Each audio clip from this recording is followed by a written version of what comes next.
Pak Damar selalu bangga dengan kesederhanaannya, sampai suatu pagi sebuah SUV hitam mengkilap terparkir di depan rumah Pak Hanif, tetangga persis di sebelahnya. Pak Hanif hanyalah seorang pegawai biasa, namun mobil baru itu tampak terlalu mewah untuk ukuran mereka. Sejak hari itu ada yang berubah di hati Pak Damar. Wazadu benih kegelisahan. Setiap pagi, Pak, Damar sengaja menyiram tanaman lebih lama hanya untuk memerhatikan Pak Hanif. Memanaskan mesin mobilnya, bunyi deru mesin yang halus itu terdengar seperti ejekan di telinga Pak Damar. Paling juga hasil utang, gumamnya ketus pada istrinya di meja makan.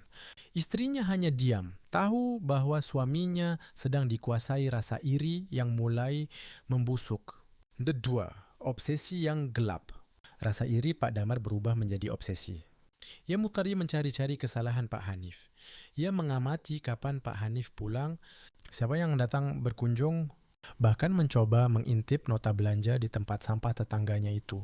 Suatu malam, saat lingkungan sedang sepi dan hujan turun rintik-rintik, Pak Damar berdiri di balik jendela kamarnya. Ia melihat Pak Hanif keluar rumah dengan terburu-buru, membawa sebuah tas hitam besar ke dalam mobil, lalu pergi begitu saja. Pasti ada yang tidak beres, pikir Pak Damar. Senyum tipis muncul di wajahnya. Ia merasa telah menemukan senjata untuk menjatuhkan tetangganya. 3. Jebakan yang berbalik.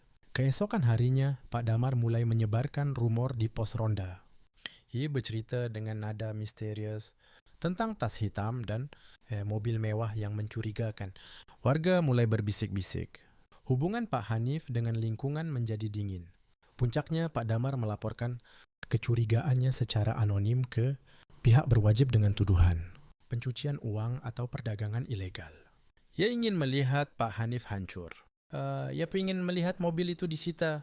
Dia menafsirkan kebenaran yang pahit.